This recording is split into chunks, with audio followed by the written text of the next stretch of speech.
ஆக கழிவற்றவர்களாக இருப்பார்கள். ஃபீ ஜுஸ்மானி இன்சின், மனித உடலுக்குள் ஷைத்தானுடைய உள்ளம் என்ற நிலையில் அவர்கள் இருப்பார்கள் அப்படின்னு சொல்றாங்க ரசூல் ஸல்லல்லாஹு அலைஹி வஸல்லம். ஹுதைஃபாங்கிற சஹாபி கேட்கிறாரு, கைஃப அஸ்னவு யா ரசூலல்லாஹ் இதா அதரத்து தாலிக, இந்த நிலையை நான் அடைந்தால் நான் என்ன செய்ய வேண்டும் அல்லாஹ்வுடைய தூதரே? சொல்றாங்க, தஸ்மாவ துஃபி, அப்படி இருந்தாலும் அந்த தலைவர் சொல்வதை கேள், கட்டுப்படு. லில் அமீரி, ஜனாதிபதிக்கு கட்டுப்பட வேண்டும்.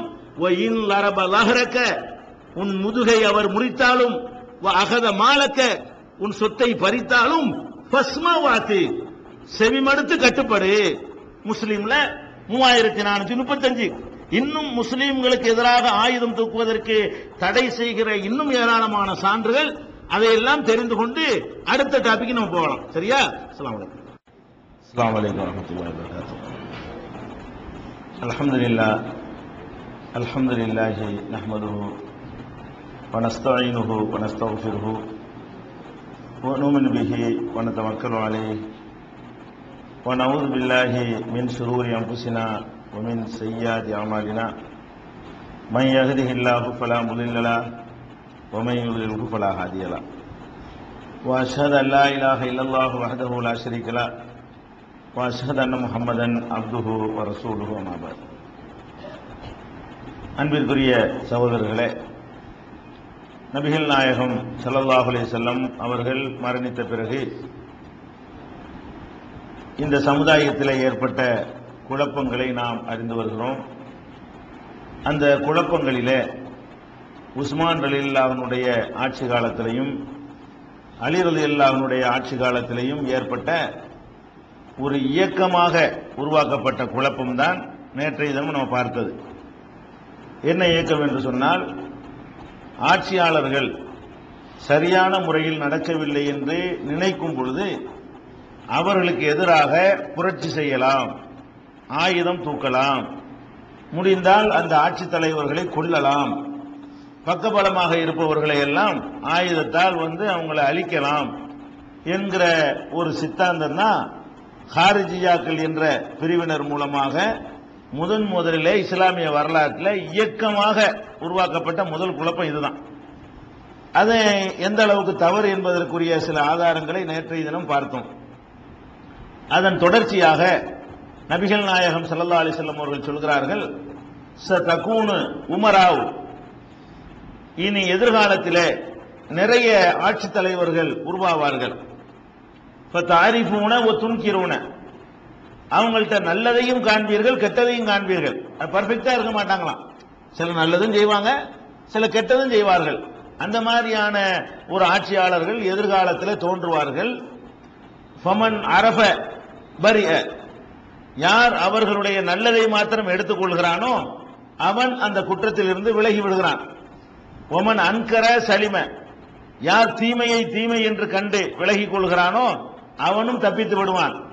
யார் அதுல குற்றவாளி ஆவான் என்று சொன்னால், வலாக்கின் மன் ரலிய வ தாபா, அந்த மன்னர்கள் செய்கிற தவறுல பூரண திருப்திப்பட்டு அதை அவனும் கட்டுப்பட்டு நடந்தானேயானால் அவன் மட்டும் குற்றவாளி ஆகுவான்.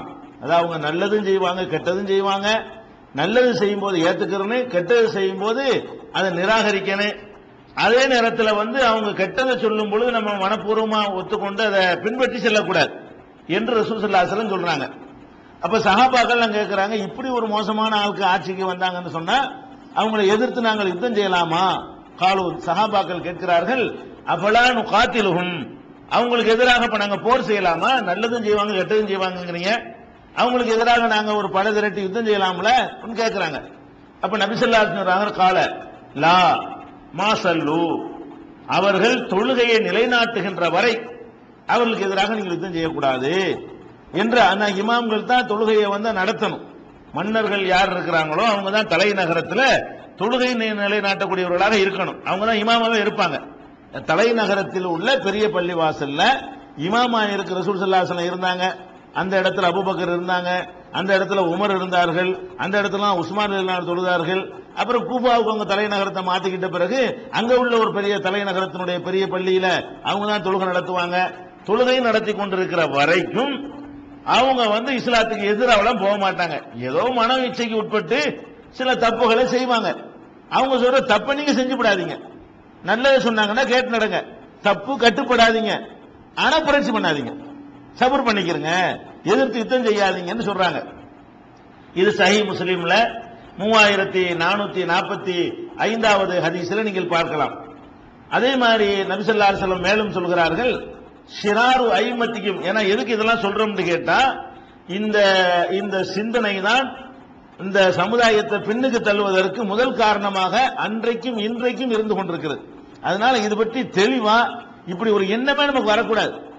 நம்ம ஒரு இஸ்லாமிய நாட்டில் ஒரு முஸ்லீம் ஆட்சியில கீழே இருந்தோம்னு சொன்னா அவங்க நல்லதும் கெட்டதும் கலந்து செய்வார்களே, ஆனால் நமக்கு எந்த மாதிரி எண்ணம் வரக்கூடாதுன்னா ஆட்சி ஆயுத தூக்கலான்னு வந்துடக்கூடாது. அதுக்காக வேண்டி இந்த சான்றுகளை நம்ம விளங்கி வைத்துக் கொள்ள வேண்டும். ஷிராரு ஐமத்திக்கும், உங்களுடைய ஆட்சி தலைவர்கள, மன்னர்கள், அதிபர்களையே மகா கெட்டவர்கள் யார் என்று சொன்னால், அல்லதீன துபுகிலூனஹும் வ யுபுகிலூனகும், நீங்கள் அவங்கள வெறுப்பீங்க, அவங்க உங்களை வெறுப்பாங்க. அவங்க தான் கெட்ட ஆட்சியாளர்கள். அதே மாதிரி ஒரு தலஅனூனகும் வ யல்அனூனகும், நீங்க அவங்கள சபிப்பீங்க, அவங்க உங்களை சபிப்பாங்க. இவன்லாம் ஒரு நாசமா போறவன், இவனை வந்து ஆட்சியில் உட்கார்ந்துருக்கானே என்று நீங்க சொல்லுவீங்க. இவங்களை கட்டிக்கிட்டு அழுவ வேண்டி இருக்குதே, எதை எடுத்தாலும் குர்ஆனை வச்சுக்கிறாங்களே அப்படின்னு அவன் என்ன செய்வான், உங்களை சபிக்குவான். நீங்க கரெக்டா இருக்கிறதுனால அவனுக்கு உங்களை பிடிக்காது, அவன் சரியா இல்லாதனால உங்களுக்கு அவனை பிடிக்காது. ரெண்டு பேரும் ஒருத்தர் சபித்துக் கொள்வீர்கள். இப்படி ஒரு இவங்க தான் கெட்ட ஆட்சியாளர்கள் ரசூலுல்லாஹ் சொல்றாங்க.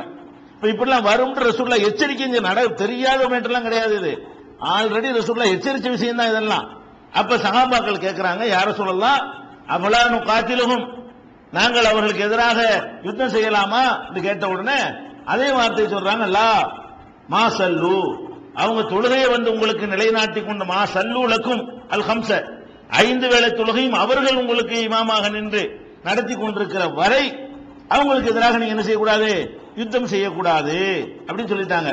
சொல்லிட்டு சொல்றாங்க, அலா ஒமன் அலைஹி வாலின், உங்களுக்கு மேலே ஒரு அதிகாரி இருந்து அவர் என்ன செய்ய போற, ஆஹு ஏத்தி செய்யன் மின் மஆசில்லா, அல்லாஹ்வுக்கு பாவமான ஒரு காரியத்தை அவர் செய்வதை நீங்கள் கண்டால், ஃபல் யக்ரஹ் மா அத்தா, அவர் செய்த அந்த கெட்ட காரியத்தை நீங்கள் வெறுங்கள். ஆனா வலா தன்சிவு யதம் மின் தாஅத்திஹி, அவர் ஆட்சி தலைவர் ஏத்துக்கிட்டீங்கல்ல, அதுல இருந்து விலகி கொள்ளாதீங்க. அவர் தான் ஜனாதிபதி, அவர் தான் அதிபர், அதுல இருந்து விலகி கொள்ளக்கூடாது. அந்த தப்பை வெறுக்கணும். அவர் செய்கிற தப்பை என்ன செய்யணும், நீங்க வெறுக்க வேண்டும் என்று ரசூல் ஸல்லல்லாஹு அலைஹி வஸல்லம் சொல்றாங்க. இது முஸ்னத் அஹ்மதுல 22874வது ஹதீஸ்ல இடம்பெற்றிருக்கிறது.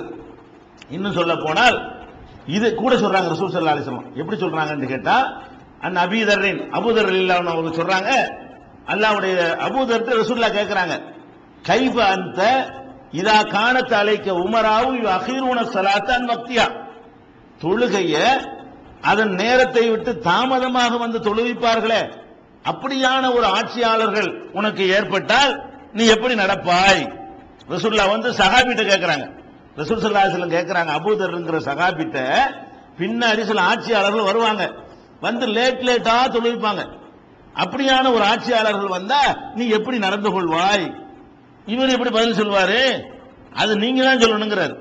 எப்படி நடந்து கொள்வாய் என்கிட்ட கேட்டா நான் எப்படி நடக்கிறது, நான் எப்படி நடந்து கொள்ளணும் நீங்க சொல்லுங்க அப்படின்னு அவர் ரசூலுல்லாஹ்ட்ட கேட்கிறார்.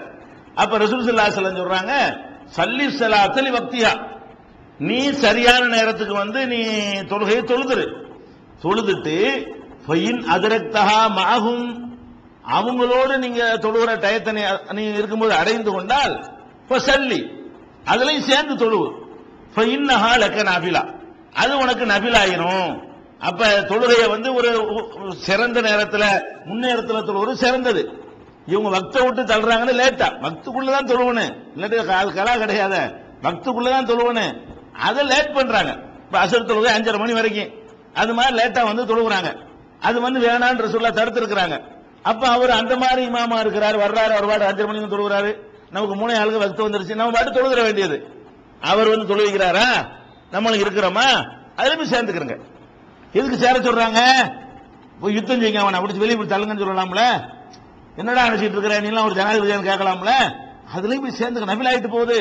அப்ப ரசூலுல்லாஹ் என்ன, ரசூலுல்லாஹ்வுடைய உள்ள கிடக்க என்னன்னு உங்களுக்கு விளங்குதா? இதுல அவங்க என்ன நினைக்கிறாங்க, உங்களை வந்து அல்லான்னு சொல்ல முடியாத ஒரு காலத்துல நீங்க இருந்தீங்க, தொழ முடியாத காலத்துல இருந்தீங்க, முஸ்லீம்னு சொல்லிக்கொள்ள முடியாத ஒரு காலத்துல இருந்தீங்க. அதுல இருந்து மீட்டு ஒரு நல்ல நிலை ஏற்பட்டிருக்கிறது. நீங்க வாட்டுக்கு அவன் உன்னோட தப்பு செய்யறாங்கிறதுக்காக வேண்டி அபூஜஹில் இல்லாம இருக்கிறான், அதை நினைச்சு பாரு. உனக்கு மேல அபூ லஹபா இருக்கிறான், பள்ளி வாசல் இருக்கிறது, தொழு, அவன் செய்யாட்டி போ, நீ முஸ்லீமா நடக்க முடியுதுல. இந்த மாதிரி ஒரு கெட்ட ஆட்சியாளர்கள் இருந்தால் அவங்க எதை மிஸ் பண்ணிருப்பாங்க? சட்ட திட்டங்கள்ல, அந்த விஷயங்கள்ல, கிரிமினல் அந்த வழக்குகள்ல லஞ்சம் கஞ்சம் வாங்கி இப்படி அவன் தப்புகளை பண்ணிருப்பானே தவிர நீ உன்னுடைய இபாதத்துகளை செய்ய தடுப்பானா? அப்படி ஒண்ணு இருந்துகிட்டு இருக்கிற வரைக்கும், அவனே வந்து தொழுகையை நிலைநாட்டக்கூடியவனா இருக்கிற வரைக்கும் டிக்ளேர் பண்ணிக்கிட்டு இருக்கிறான். அப்ப நீ முஸ்லீம் என்று சொல்லிக் கொள்ள முடியும், முஸ்லிமா நீ வாழ முடியும். அதுல போய் நீ ஆயுதத்தை தூக்கிட்டு சொன்னா வேற ஒருத்தன் வந்து அங்க உட்காருவான். அப்ப என்னவாயிரும்? நீ அல்லாஹ்னு சொல்ல முடியாத நிலை உண்டாயிரும்.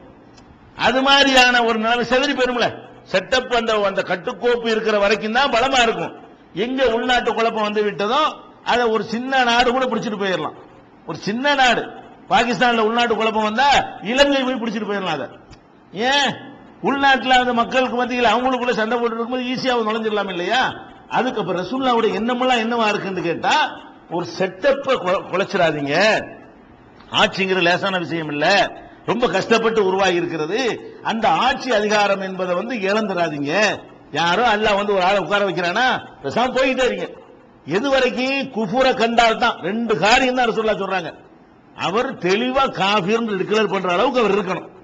அப்படி இருந்தால், அல்லது அவரே இமாமா, அவரே ஜனாதிபதியா இருந்து கொண்டு அந்த தலைநகரத்து பெரிய பள்ளியில் அவர் வந்து தொழுகை நடத்தாம இருக்கணும். ரெண்டு இருந்தால் ஏத்துருங்க. இந்த ரெண்டை தவிர எந்த ஒரு காரணத்திற்காக வேண்டியும் எதிர்க்கிறதுக்கு அனுமதி இருக்கு. ஆயுதத்தை கொண்டு எதிர்க்க இல்லைன்னா மர்வானையெல்லாம் அபு சயீத் குத்ரி எதிர்த்திருக்கிறார். பெருநா தொழுகை என்ன செய்யறாரு? அவரு பெருநா தொழுகை வர்றாரு மர்வான்கிறவரு, அவர் பாட்டுக்கு என்ன செய்யறாரு? முதல்ல குத்துபா ஓதுறாரு, பின்னாடி தொழுகிறாரு. பெருநாளைக்கு மாத்திர செய்யணும், முதல்ல தொழுக அப்புறமுள்ள குத்துபா. இவர் முன்னாடி என்ன பண்றாரு? குத்துபா ஓதிவிட்டு அதுக்கப்புறம் தொழுகிறார். என்னப்பா அபு சயீத் கேட்கிறாங்க, தொழுகை முடிச்சு ஓடி போயிடுறாங்க, கேட்க மாட்டேங்கிறாங்க. அதுக்குதான் நான் முன்னாடி பயணம் வைக்கிறேன். இவரா மாத்துறாரு, புடிச்சு சட்டையை பிடிச்சி இழுக்கிறார். அவர் இறங்கு கீழே விளையாடுறியா நீ? யார்? Abu Sayeed Khudri. இதுக்குன்னு அனுமதி இருக்கிறது. எதுக்கு அனுமதி இல்ல? தீமையை தடுக்கலாம், சட்டையை பிடிச்சு கேட்கலாம். சபையில வச்சு நீ செய்ய தப்பு, நீ ஜனாதிபதியா இருந்தால் நீ மார்க்கத்துக்கு விரோதமா நடக்கிறாய், எழுதலாம், பேசலாம், மேல போடலாம், கண்டிக்கலாம், சட்டையை பிடிக்கலாம். அருவரத்துக்கு கூடாது, ஆட்சியை கவுத்திடக்கூடாது. என்ன பாயிண்ட் விளங்கிக்கணும் கேட்டா இதான் இஸ்லாம் சொல்லி தரக்கூடிய நெறிமுறை. ஆட்சி தலைவர்கள் விஷயத்துல அவங்களுடைய தப்புகளை எவ்வளவு நீங்க சுட்டி காட்டுங்க, அபு சயீத் மாதிரி நீங்க நடங்க, தப்பு கிடையாது. ஆனால் என்ன பண்ணிடக்கூடாது? ஆயுதத்தை தூக்கி புரட்சி பண்ணிடக்கூடாது. அதை தடுக்கிறாங்க. அதே இது முஸ்லீம்ல 1027வது ஹதீஸ்ல இருக்கிறது. இன்னும் சொல்ல போனால் நபிகள் நாயகம் ஸல்லல்லாஹு அலைஹி வஸல்லம் அவர்கள் தம்முடைய கடைசி ஹஜ்ஜில அவங்க சொன்னாங்க இல்லையா? அதுல என்ன சொல்றாங்க? இறுதி பேருரையில சொல்றாங்க, இன்ன திமாக்கும் வ அம்பாலக்கும் வ ஆராலக்கும் பைனக்கும் ஹராமுன் கஹுர்மத்தி யௌமிக்கும் ஹாதா ஃபீ ஷஹரிக்கும் ஹாதா ஃபீ பலதிக்கும் ஹாதா. இந்த ஊர் எப்படி புனிதமானதோ, இந்த மாதம் எப்படி புனிதமானதோ, இந்த நாள் எப்படி புனிதமானதோ மக்காவுல வச்சு சொல்றாங்க. எப்ப சொல்றாங்க? துல்ஹஜ் மாசம் சொல்றாங்க. மாசமும் புனிதம், அந்த ஊரும் புனிதம், அந்த துல்ஹஜ் நாளும் புனிதம். அப்ப புனிதமான மாசத்துல, புனிதமான ஊர்ல, புனிதமான நாள்ல சொல்றாங்க, இந்த ஊர் எப்படி புனிதமானதோ, இந்த மாதம் எப்படி புனிதமானதோ, இந்த நாள் எப்படி புனிதமானதோ, அதே மாதிரி தான் உங்களுடைய உயிர்களும் உடைமைகளும் மானம் மரியாதைகளும் ஒரு புனிதமானது. ஒருத்தனுடைய உயிரை புனிதமானதை எப்படி தொடுவதற்கு பயப்படுவீங்களோ அதே அளவுக்கு பயப்படணும் உயிரை எடுப்பதற்கு. ஒருத்தனுடைய சொத்தை எடுக்கிறதுக்கு பயப்படணும், ஒருத்தனுடைய மான மரியாதை கெடுக்கிறதுக்கு பயப்படணும். மக்காவுடைய புனிதத்தை கெடுக்க நீங்க முன் வருவீங்களா? முஹர்ரம் புனிதமான மாதத்தினுடைய புனிதத்தை கெடுக்க நீங்க முன் வருவீங்களா? அது மாதிரி பயப்படணும் அடுத்தவனுடைய உயிரை எடுக்கிற விஷயத்துல. அப்ப உயிர் எடுக்கிற வேலையை தான் நீங்க செய்யறாங்க. உயிரை எடுக்கிறத ஹலாலாக்குறதுக்கு ஒரு கொசுவை கூட படைக்க முடியாத இவர்கள், ஒரு அற்பமான ஒரு சின்ன ஒரு பிராணியை கூட படைக்க முடியாத இவர்கள் மனித உயிரை எடுக்கிறது சரின்னு நினைக்கிறாங்களே. இவங்களுக்கு யார் அந்த லைசன்ஸ் கொடுத்தா? எந்த வகையில் இது ஹலாலாக ஆகும் அப்படிங்கிற அதுதான் ரசூலுல்லாஹ் சொல்றாங்க. இது புனிதமானது. புகாரியில் 67, 105, 1000